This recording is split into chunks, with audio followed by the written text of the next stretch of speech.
Here we go. What's going on, guys? Welcome back to the Trench Grenade channel. I am your host, the average gun tuber that your mom said that we have at home. Thanks for watching. The purpose of today's video is we are going to discuss shooting versus collecting. I know it's a crazy concept, and it's going to be based around a poll that was conducted recently on my channel where nearly 3,000 of you basically said you don't have the money, the time, or whatever to shoot. We're going to dive into it. I'm going to tell you exactly my thoughts on all that. Before we get too far into it, leave your favorite sandwich emoji down below and post your favorite place to get a sandwich from or your favorite ingredients for a sandwich. I've been on a Publix sub kick here recently. If you've ever had one of their, the chicken tender, if you ever had a Publix chicken tender sub and you haven't been able to stop thinking about it, let me know down below. Guys, Patreon, you know the deal. It's $5 a month. It gets you access to our Discord server where you can find buddies to train with,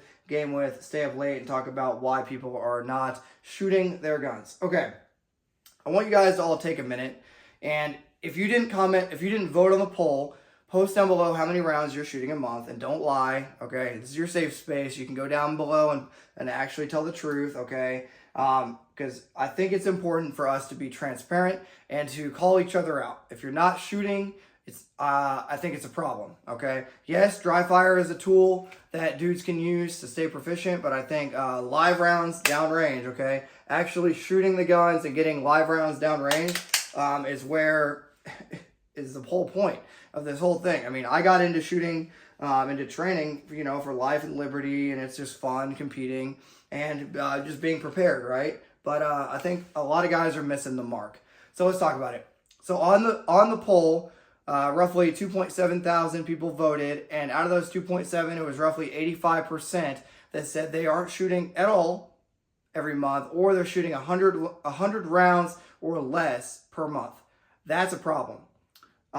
If I had to venture to guess, most of those guys are either prioritizing in the wrong aspects of their life, okay? They're spending too much money on things they probably shouldn't be, or they have 15 budget builds in their safe, if they even own a safe.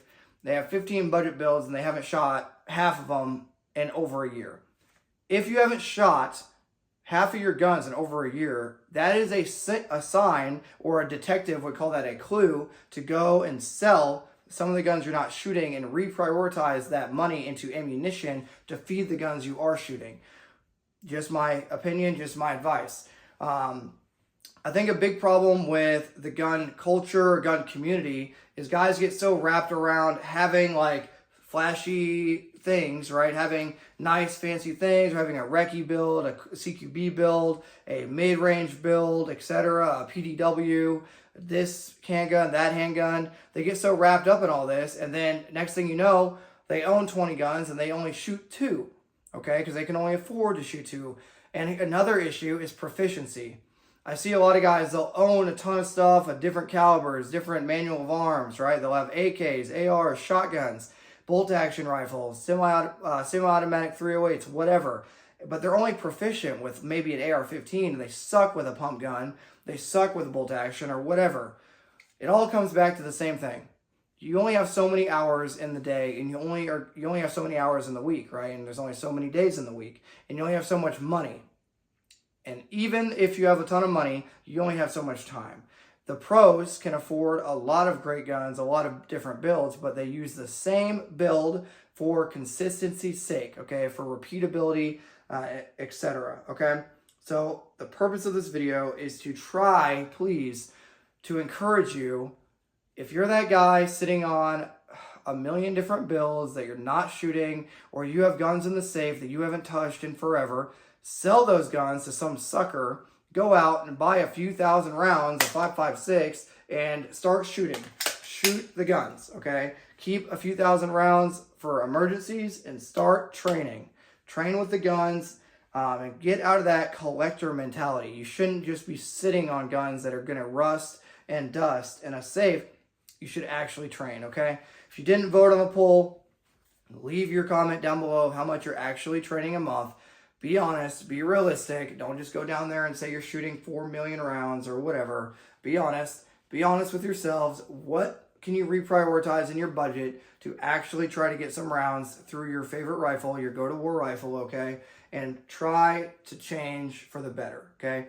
The gym, proper gym, right? Proper physical fitness, proper diet, and a proper training regimen with your rifle and your handgun is going to be what leads you to success. Not sitting on 57 guns in the safe that you aren't going to train with, okay? All right, I've talked a lot. You guys have talked almost none, aka none. So that's it, guys. Let me know your thoughts down in the comments below. I look forward to reading them, and I look forward to seeing guys say, "You're not my boss. I'm going to keep 100 guns in my safe because whatever, and I only shoot 2 rounds a month because I'm proficient, because back when I was in the Marines, I was proficient, so I don't need to train anymore." Incorrect, okay? If you want to be a professional and you want to actually be serious about life, liberty, and personal protection, home defense, you need to shoot the guns and actually train. All right, I'm done ranting at you guys. Let me know your thoughts down below. And until next time, it's going to be Trench Grenade, your average, actual person that freaking trains, signing out. Cheers.